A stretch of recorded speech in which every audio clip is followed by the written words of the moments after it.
नमस्कार।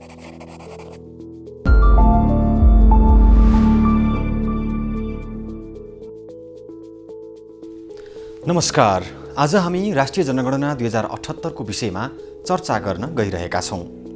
नेपालमा संघीयता कार्यान्वयन भएपछिको यो पहिलो जनगणना हो।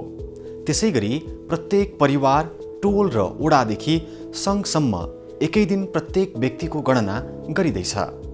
हरेक हिसाबले अर्थपूर्ण र महत्त्वपूर्ण रहेको यस जनगणना मेरो पनि गणना हो अनि तपाईँ वा हामी सबैको गणना हो।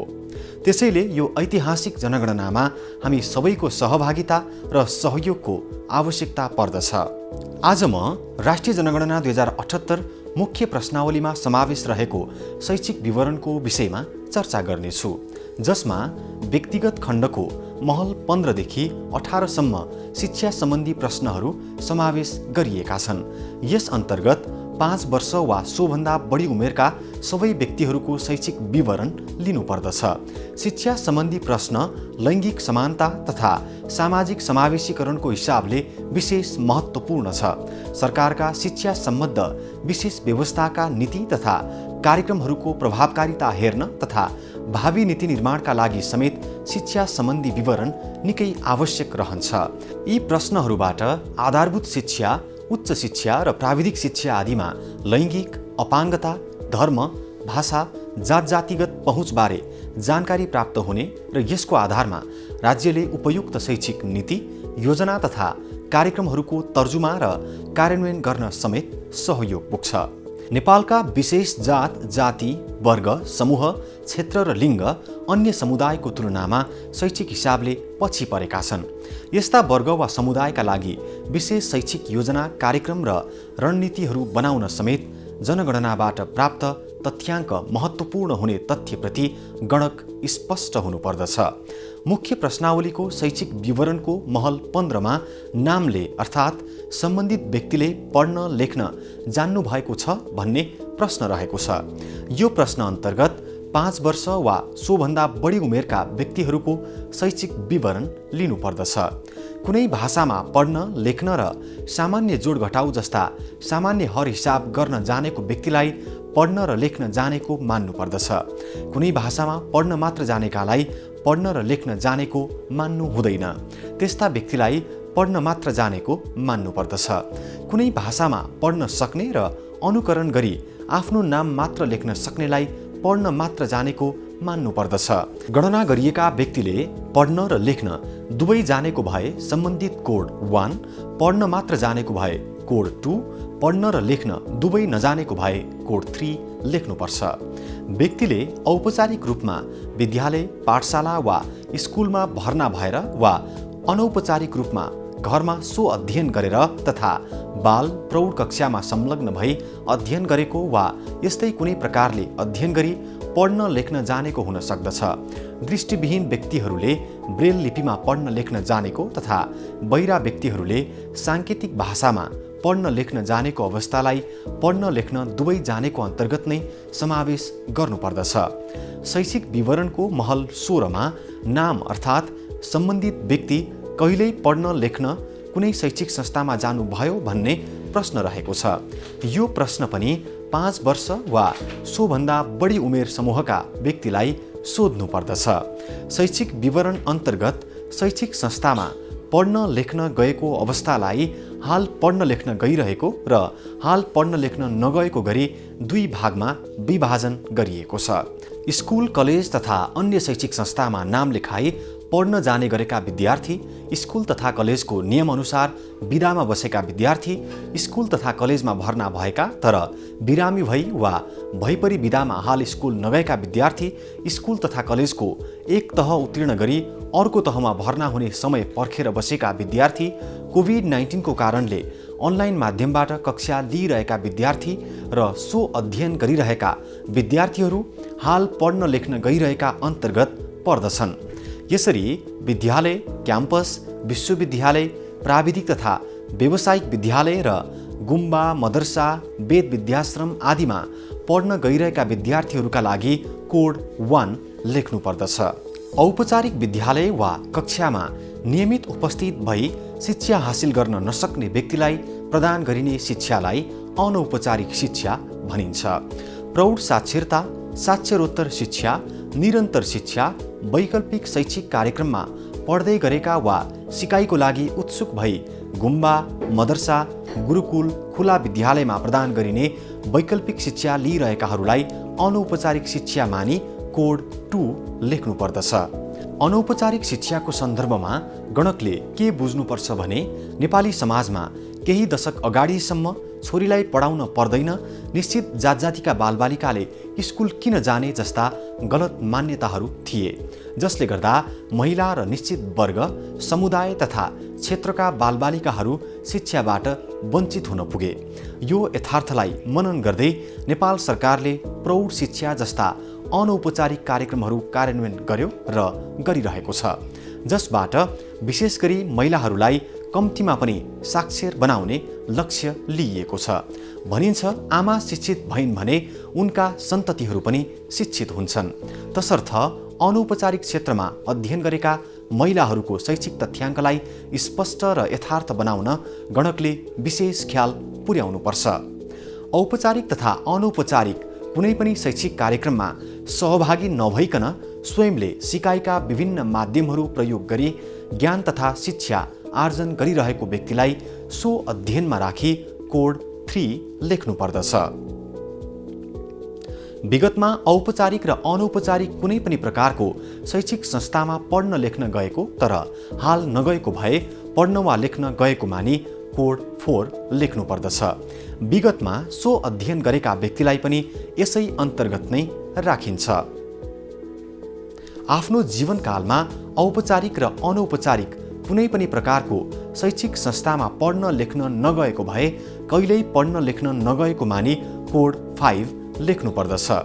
त्यस्ता व्यक्तिहरूलाई महल 17 र 18 का प्रश्नहरू सोध्नु पर्दैन।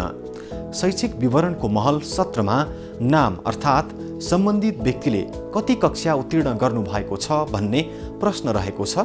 कति कक्षा उत्तीर्ण गरेका भन्नाले शैक्षिक तहलाई पनि बुझाउँछ। यो प्रश्न हाल पढ्न लेख्न गइरहेका र हाल पढ्न लेख्न नगए पनि विगतमा पढ्न लेख्न गएकाहरूलाई सोध्नु पर्नेछ। उदाहरणको लागि कुनै घरमा विद्यालय गइरहेकी छोरी र +2 सम्म पढेर कृषि पेशा अपनाइरहेका बाबु पनि हुन सक्छन्। छोरी हाल पढ्न लेख्न अन्तर्गत पर्दछिन् भने बाबु विगतमा पढ्न लेख्न गएका अन्तर्गत पर्दछन्।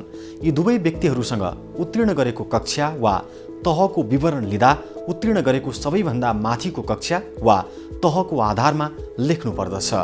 नर्सरी वा केजी उत्तीर्ण गरेकाहरूका लागि कोड 0 लेख्नुपर्छ। कक्षा 1 उत्तीर्ण गरेकाहरूका लागि कोड 1 लेख्नुपर्छ। कक्षा 2 उत्तीर्ण गरेकाहरूका लागि कोड 2 लेख्नुपर्छ। एवं रीतले कक्षा 10 वा टेस्ट पास गरेकाहरूका लागि कोड 10 लेख्नुपर्छ।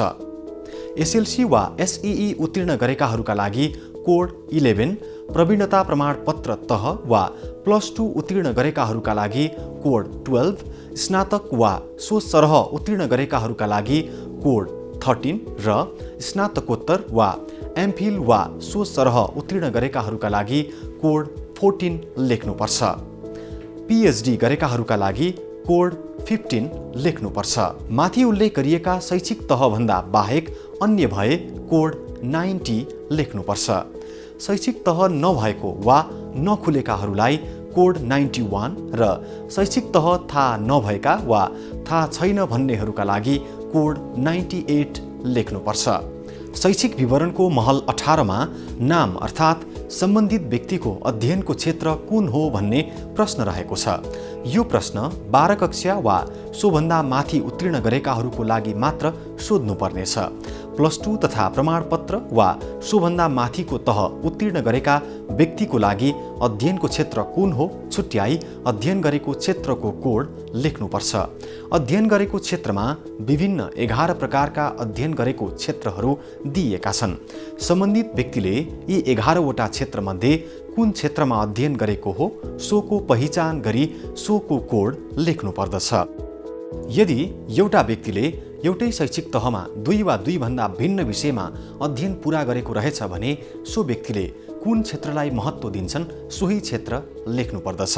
कक्षा 12 वा प्रमाणपत्र तह उत्तीर्ण गरेकाहरूको अध्ययन गरेको क्षेत्र लेख्दा विषय वा संकाय अनुसार मानविकी, व्यवस्थापन, शिक्षा, विज्ञान, कानुन, स्वास्थ्य, कृषि, वन आदि मध्ये जुन विषय वा संकायमा अध्ययन गरेका हुन् सोही अनुसार कोड लेख्नुपर्दछ। प्रमाणपत्र तह सरह जस्तै आइए, आइएससी, आइएड, आइकम, आइएल आदि उत्तीर्ण गरेकाहरूको लागि सम्बन्धित संकाय अनुसार कुन हो छुट्याई लेख्नुपर्दछ। स्नातक वा सोभन्दा माथि उत्तीर्ण गरेकाहरूको अध्ययन गरेको क्षेत्र लेख्दा मानविकी तथा सामाजिक शास्त्र अन्तर्गत नेपाली, भूगोल, इतिहास, अङ्ग्रेजी जस्ता विषयहरूमा बिए वा एमए गरेका भए कोड 1 लेख्नुपर्दछ। स्नातक तह वा सोभन्दा माथि व्यवस्थापन क्षेत्र अन्तर्गत बिकम, बिबिएस, बिबिए वा एमकम, एमबिएस, एमबिए उत्तीर्ण गरेकालाई कोड 2 लेख्नुपर्दछ। स्नातक तह वा सोभन्दा माथि शिक्षा शास्त्र संकाय अन्तर्गत जुनसुकै विषय लिएर बिएड वा एमएड वा माथिल्लो तह उत्तीर्ण गरेकाका लागि कोड 3 लेख्नुपर्दछ। स्नातक तह वा सोभन्दा माथि विज्ञान तथा प्रविधि संकायतर्फ बिएससी वा एमएससी गरेकोलाई कोड 4 लेख्नुपर्दछ।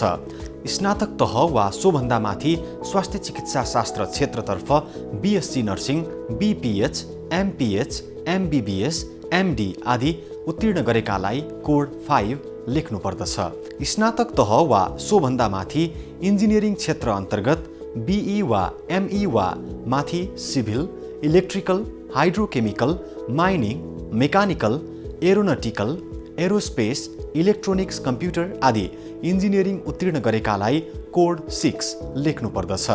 स्नातक तह वा सोभन्दा माथि कानुन संकायतर्फ बिएल, एलएलबी, एलएलएम उत्तीर्ण गरेकालाई कोड 7 लेख्नुपर्दछ। स्नातक तह वा सोभन्दा माथि कृषितर्फ बिएससी एजी, एमएससी एजी आदि उत्तीर्ण गरेकोलाई कोड 8 लेख्नुपर्दछ। स्नातक तह वा सोभन्दा माथि वन विज्ञानमा बिएससी फरेस्ट्री, एमएससी फरेस्ट्री आदि गरेकालाई कोड 9 लेख्नुपर्दछ। स्नातक तह वा सोभन्दा माथि पशु विज्ञान, पशु चिकित्सा तथा मत्स्यपालन अन्तर्गत बिएससी भेटेरिनरी, एमएससी भेटेरिनरी आदि गरेकोलाई कोड 10 लेख्नुपर्दछ।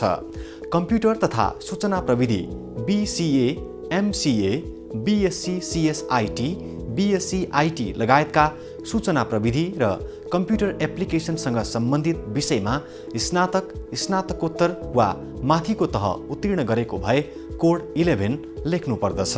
अध्ययनको क्षेत्रमा दिइएको विकल्पभन्दा बाहेक अरू नै क्षेत्र आएको खण्डमा अन्यको कोड 12 र अध्ययन गरेको क्षेत्र नै थाहा छैन भने 98 लेख्नुपर्दछ।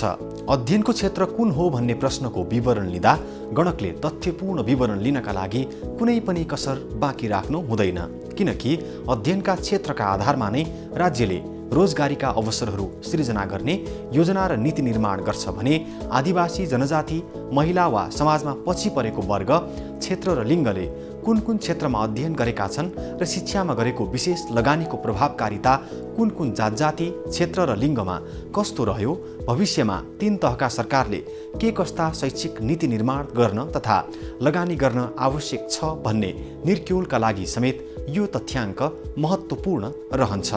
हवस् त हामीले राष्ट्रिय जनगणना 2078 मुख्य प्रश्नावलीको व्यक्तिगत खण्डको शैक्षिक विवरणको विविध विषयमा चर्चा गर्यौं। यसबाट तपाईले जनगणनामा समावेश गर्नुपर्ने विषय, सावधानी र ध्यान पुर्याउनु पर्ने विषयबारे पक्कै पनि जानकारी प्राप्त गर्नुभयो होला। याद राख्नुहोस्, गणकको रूपमा व्यक्तिको घर घरमा पुगेर विवरण सङ्कलन गर्ने तपाईको कार्य धेरै महत्त्वपूर्ण राष्ट्रिय अभिभारा हो। यसलाई मन, वचन र कर्मले आत्मसात गर्नुहोस् भन्दै म बिदा हुन्छु। नमस्कार।